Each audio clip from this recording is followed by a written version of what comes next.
Hello friends, स्वागत है आपका इस नई वीडियो में। मेरे सामने खड़ी है एक इलेक्ट्रिक बाइक। बिल्कुल, इलेक्ट्रिक स्कूटर के बारे में आपने बहुत सुना होगा, बहुत देखा होगा। मार्केट में बहुत सारी इलेक्ट्रिक स्कूटर आज के डेट में बिक रही है, लेकिन हमारे सामने खड़ी है प्योर ईवी की तरफ से आने वाली इको ड्रिफ्ट। इको ड्रिफ्ट एक इलेक्ट्रिक बाइक है, तो इसके बारे में फुल डिटेल हम जानते हैं, क्योंकि बाइक इलेक्ट्रिक होना और एक स्कूटर इलेक्ट्रिक होना में बहुत अंतर होता है। तो बाइक के क्या फ़ायदे हैं वो भी हम इसमें डिस्कस करेंगे, और इसका क्या प्राइसिंग है सब कुछ हम बात करेंगे। सबसे पहले देख ले कि एक बाइक इलेक्ट्रिक बाइक होती कैसे है, ये बनती कैसी है। तो यहाँ पे इसका जो है मेन बैटरी जो है वो प्लेस्ड होता है। तो ये बैटरी कंपार्टमेंट, उसके अलावा जो मेन चेसी होता है, जो पूरा व्हील होता है और व्हील का डिज़ाइन होता है, वो बिल्कुल एक बाइक की तरह होता है। तो प्रॉपर एक बाइक का जो आपको फील चाहिए वो आपको एक इलेक्ट्रिक बाइक में मिल पाता है। इसमें वो प्रॉब्लम नहीं होती है कि हमारे चक्के जो है वो छोटे हैं, जैसे एक इलेक्ट्रिक स्कूटर में होती है। तो चलिए डिटेल में जानते हैं। तो इसमें आपको एक बैटरी मिल जाती है जो कि लगभग 130 किलोमीटर का माइलेज आपको दे पाती है। तो एक बार जब आप 3 से 4 घंटे में फुल चार्ज करते हैं, मतलब जीरो से फुल, तो आपको 130 से 40 का माइलेज जो है वो दे पाती है फुल चार्ज में। प्लस इसका जो स्पीड है वो भी आपको काफ़ी मिल पाता है, क्योंकि अगर आप कोई नॉर्मल पेट्रोल बाइक की तरफ जाते हैं तो वहाँ पे जब आप 60 के ऊपर यानी 100 सीसी की किसी बाइक को 60 के ऊपर चलाने का काम शुरू करते हैं तो उसमें बहुत सारे वाइब्रेशंस आ जाते हैं और बाइक जल्दी जो है उसके ऊपर नहीं जाती है। लेकिन यहाँ पे आपको 75 का जो है वो स्पीड मिल जाता है। तो 75 के स्पीड के साथ आपकी जो स्पीड रहेगी, रोड पे प्रेजेंस रहेगी, वो काफ़ी अच्छा रहेगा। साथ में इसमें आपको 3 मोड्स में मिल जाते हैं राइडिंग का। तो 1, 2, 3 जो आपको मोड मिलेगा यहाँ पे, इसका क्या फ़ायदा होगा कि आप अगर पहले मोड पे चलाते हैं तो 45, दूसरे मोड पे चलाते हैं तो 60, 65, तो इस तरह से 3 स्पीड मिलता है 3 अलग अलग मोड्स में, जिसके कारण आप ज़्यादा से ज़्यादा माइलेज में निकाल सकते हैं एक बाइक से। और इलेक्ट्रिक की बैटरी जो है वो आपके स्पीड पावर क्या आप लेते हैं उस पर जो है डिपेंड करता है, उसका माइलेज भी। तो उसके कारण आपको एक मोड भी दिया जाता है जो इसकी बैटरी को एक लॉन्ग लाइफ भी देगा, और साथ ही साथ आप ज़्यादा से ज़्यादा माइलेज जब निकालना चाहे तो उस समय निकाल भी पाएंगे। मैं अगर इसकी मोटर की बात करूँ तो इसमें आपको 3 किलोवाट का पीक पावर का मोटर मिल जाता है, और नॉर्मल अगर बात करें तो इसमें आपको 2 किलोवाट का पावर इसमें मिलता है, जो कि काफ़ी ज़्यादा है। 2 किलोवाट का पावर आपको कहीं पे भी डिसअपॉइंट नहीं करेगा। अगर पावर के मामले में बात करें तो अगर आप किसी 100 सीसी से इसका अगर रेस में लगाते हैं तो आपको 0-60 मतलब जो इसका टॉप स्पीड है वो गेन करने में बिल्कुल ये 100 सीसी के आसपास आराम से जाती है, कोई दिक्कत नहीं होती है। ओवरऑल डिज़ाइन की बात करें तो वो काफ़ी यूनिक रखा गया है, क्योंकि 2 लोग कंफर्टेबली इस सीट पे बैठ सकते हैं। मुझे नहीं लगता है कि यहाँ पे कोई दिक्कत यहाँ पे आने वाली है। सीटिंग जो हाइट है वो 5 फुट से ऊपर का कोई भी बंदा इसको आराम से चला सकता है, कोई सीट हाइट में आपको प्रॉब्लम नहीं नज़र आएगी। मैं आपको इसका इंस्ट्रूमेंट कंसोल और भी फीचर्स दिखा देता हूँ। जैसे इसमें 5 स्विच आ जाते हैं, high beam, low beam, indicator, horn, और यहाँ पे एक की भी आता है, वो भी मैं आपको बताऊँगा। यहाँ पे जो आप देख पा रहे हैं 3 मोड्स मिल जाते हैं। जैसे जैसे हम चेंज करेंगे यहाँ पे चेंज होता है। प्योर ईवी का नाम यहाँ लिखा रहेगा, और यहाँ पे एक इंजन किल स्विच भी मिल जाता है। तो इस तरह से आप कर देते हैं तो एक पार्किंग बटन ऑन हो जाता है, जिससे बाइक नहीं चलेगी। और यहाँ पे मोड्स और हॉर्न एक यहाँ भी मिल जाता है। आगे में आपको यहाँ पे मिल जाएंगे एलईडी हेडलैम्प। तो मैं आपको इसको ऑन करके यहाँ पे दिखाता हूँ कि एलईडी हेडलैम्प जो है वो कैसे ऑन होते हैं। तो दिन की रोशनी में खास आपको कुछ पते यहाँ पे नहीं चलेंगे, लेकिन रात की रोशनी में काफ़ी अच्छे ये दिखाई देते हैं। ट्यूबलेस टायर है, प्लस यहाँ पे अलॉय व्हील का डिज़ाइन देख सकते हैं। एक डिस्क ब्रेक यहाँ पे आपको ऑफर कर दिया जाता है, तो बाइक जो है वो आसानी से रुक जाएगी। पीछे में आपको ड्रम ब्रेक यहाँ पे ऑफर कर दिया जाता है। बाकी सेंटर स्टैंड और साइड स्टैंड ये दोनों भी मिल जाता है। इसको हम चलाकर भी देखेंगे कि चलने में टॉप स्पीड कितने देर में ये कवर करती है, प्लस इसका बैलेंस कैसा है।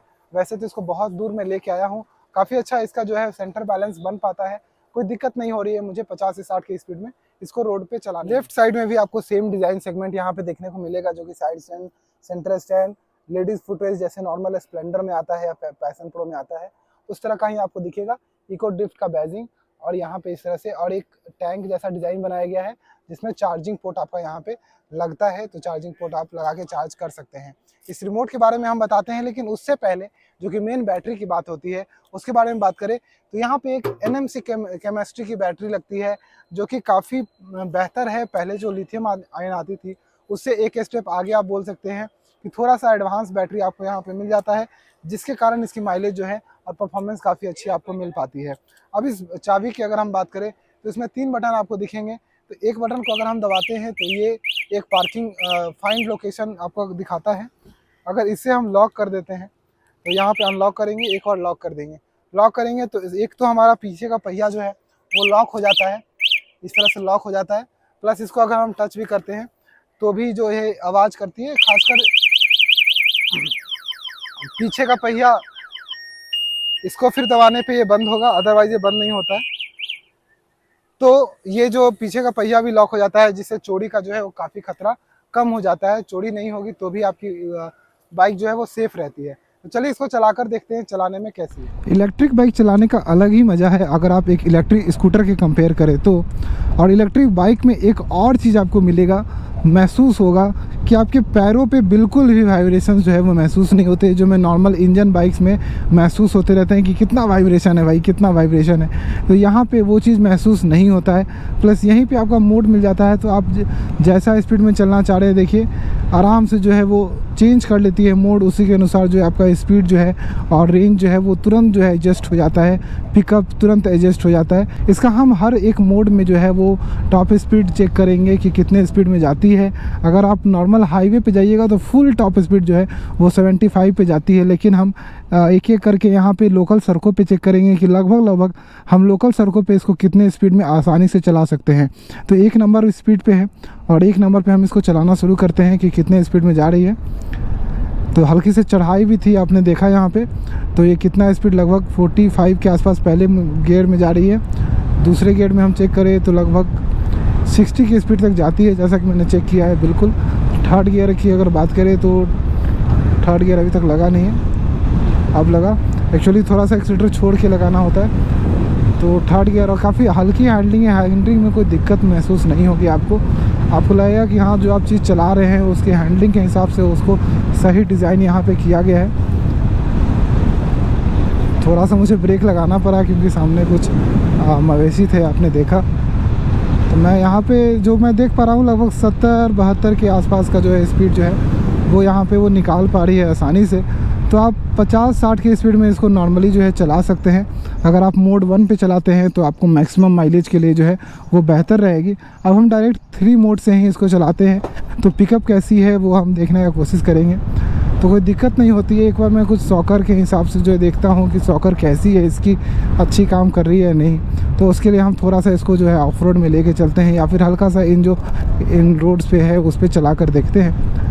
वैसे मुझे कोई शिकायत जो ऐसा महसूस हो नहीं रहा है सॉकर के साथ, लगभग ठीक ही चल जा रही है। कोई दिक्कत तो ऐसा लग नहीं रहा है कि सॉकर में कोई दिक्कत आएगी। और यहाँ पे जिस तरह सॉकर काम कर रही है सिंगल लोड में, मुझे ऐसा कोई ख़ास जो है वो दिक्कत नहीं लग रहा है। और हैंडलिंग तो मैंने बताया है कि क्योंकि एक इलेक्ट्रिक बाइक है तो उसके अनुसार आपको का जो है हल्का जो है वो हैंडलिंग यहाँ पे महसूस होता है। एक और मैं इसमें ऐड करना चाहूँगा कि बहुत सारे इलेक्ट्रिक स्कूटर्स या बाइक आप चलाएंगे तो उसमें आप नोटिस करिए जब आप ब्रेक लगाते हैं उसके बाद जब पिकअप लेंगे तो वो झटका देती है। ये इसमें कोई झटका नहीं है, ये एक स्मूथ पिकअप आपको महसूस कराती है। बिल्कुल इस तरह से एक स्मूथ जो है पिकअप कराएगी आपका। आगे पीछे ट्यूबलेस टायर हो जाने से आपको एक फ़ायदा भी होता है कि आपका जो ग्रिप है वो भी बढ़िया बनता है और रास्ते पे आप जा रहे हैं तो आपको टेंशन नहीं होती है पंचर की, क्योंकि वो थोड़ा सस्टेन कर लेता है, हवा को निकलने नहीं देता है। ब्रेक्स की अगर बात करें तो ब्रेक्स जो कि मैंने 70 की स्पीड में चला के वहाँ पर ब्रेक दिखाया था आपको, तो ब्रेक काफ़ी अच्छा लग रहे हैं। और डिस्क ब्रेक में एक चीज़ कभी कभी हम महसूस करते हैं कि हम अगर मल्टीपल ब्रेक्स मारते हैं तो वहाँ पे क्या होता है कि थोड़ा सा ब्रेक बाइट जो है वो छोड़ता है, लेकिन यहाँ पे अगर हम मल्टीपल ब्रेक्स यहाँ पे अगर ले तो कोई भी ब्रेक बाइट जो नहीं छोड़ता है। इसका मतलब जिस भी कंपनी का इन्होंने ब्रेक सेटअप लगाया है वो काफ़ी अच्छा काम कर रही है, कोई भी दिक्कत नहीं है। तो अगर आप कोई पैनिक ब्रेक मारते हैं, मतलब पैनिक ब्रेक लगाते हैं, अचानक कोई सामने आ गया, अचानक हमने जो है वो पैनिक ब्रेक लगाया, उस समय बाइक आपकी तुरंत जो है रुक जाएगी, तो कोई दिक्कत नहीं होगी। आप स्मूथ भी ब्रेक लगा सकते हैं, आप पैनिक ब्रेक भी लगा सकते हैं। ये बाइक जो है वो आपको दिक्कत यहाँ पे नहीं कर रही है, तो ये मुझे अच्छी लगी यहाँ पे इसका सिस्टम। इधर भी आप देख सकते हैं ये चीज़, और इधर ग्रीन तब ऑन होती है और ये भी ऑन होती है इधर वाली, तो एक तरह से टैकोमीटर की तरह जो है वो दिखाई देगा।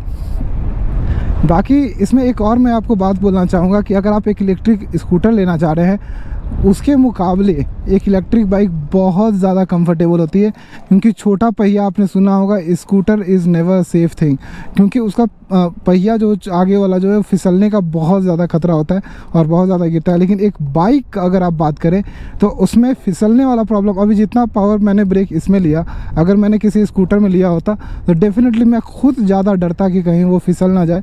लेकिन बाइक में हम बिल्कुल कॉन्फिडेंट रहते हैं कि हमारा ये जो है वो गिरेगा नहीं, तो ये वाली प्रॉब्लम नहीं आती है गिरने वाली, या फिर ऐसा कोई कॉन्फिडेंस लूज़ नहीं होता है, आप बिल्कुल प्योर कॉन्फिडेंस में रहते हैं।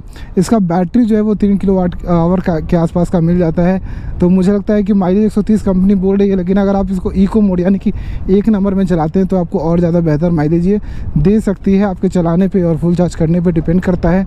50% अगर यूज़ करते हैं डेली, अगर आपका 50% राइड है तो आप सिर्फ 1 घंटे चार्ज करने के साथ ही आप इसका इस्तेमाल कर सकते हैं। 3-4 घंटे तब लगाना पड़ता है, 3 घंटे से 3 घंटे, जब आपका बैटरी बिल्कुल डेड हो जाए, 0 हो जाए।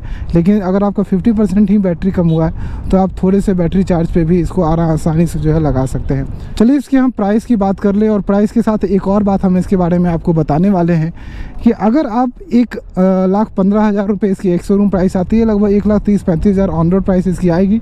आप अपने स्टेट में जान सकते हैं कि आपको कितना ऑन रोड प्राइस जो है इसका मिल रहा है।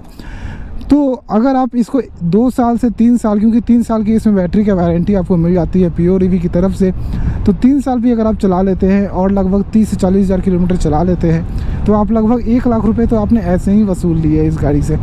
तो ये मुझे लगता है कि बेस्ट पैकेज हो जाता है कि आप एक गाड़ी का पूरा दाम जो है वो लगभग 3 साल में वसूल सकते हैं। अगर आपकी रनिंग लगभग 3 साल में 30 से 40 हज़ार किलोमीटर है तो आप आराम से, आपके जो पैसे वो पूरे वसूल हो जाएंगे और आराम से आपको कोई दिक्कत नहीं होने वाली वहाँ पे। तो ये अगर आपका एक पर्पस है तो उसके अनुसार जो है आप इसको देख सकते हैं। मुझे काफ़ी हल्की लग रही है, मतलब मैं आपको बताऊं तो इसको चलाने के बाद अगर हमें स्प्लेंडर चलाए या फिर कोई भी बाइक चलाए तो 0 to 40 वो हल्का वाइब्रेट करती है। तो वाइब्रेशंस नहीं होने की जब आदत हो जाएगी तो आपको फिर वाइब्रेशंस वाली कोई बाइक देगा तो आपको दिक्कत होगी।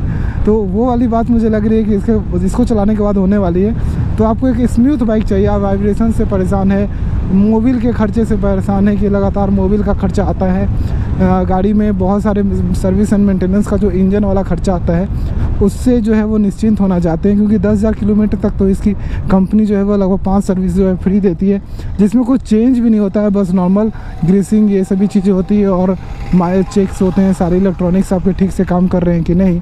अगर ये सारी चीज़ें इस तरीके से इसमें काम करेंगी, कोई दिक्कत नहीं आएगी, तो आप बहुत ज़्यादा इससे पैसे जो है वो बचा सकते हैं। तो ये एक फ़ायदा आपको ज़रूर इसके साथ मिल जाएगा। तो आपको समझ में आ गया होगा कि एक इलेक्ट्रिक बाइक, एक इलेक्ट्रिक स्कूटर में क्या डिफरेंस होता है, प्लस एक इलेक्ट्रिक बाइक आपका डे टू डे लाइफ में जो है वो कितना ज़्यादा पैसा जो है वो बचाती है। तो वो भी आपको समझ में आ गया होगा, क्योंकि पैसा बचाना बहुत ज़्यादा ज़रूरी है अगर हम एक डेली अच्छे खासे राइडर हैं, अच्छा खासा किलोमीटर जो है गाड़ी चलाते हैं तब। तो यही था मेरा इस बाइक के बारे में कंप्लीट रिव्यू। Bye bye.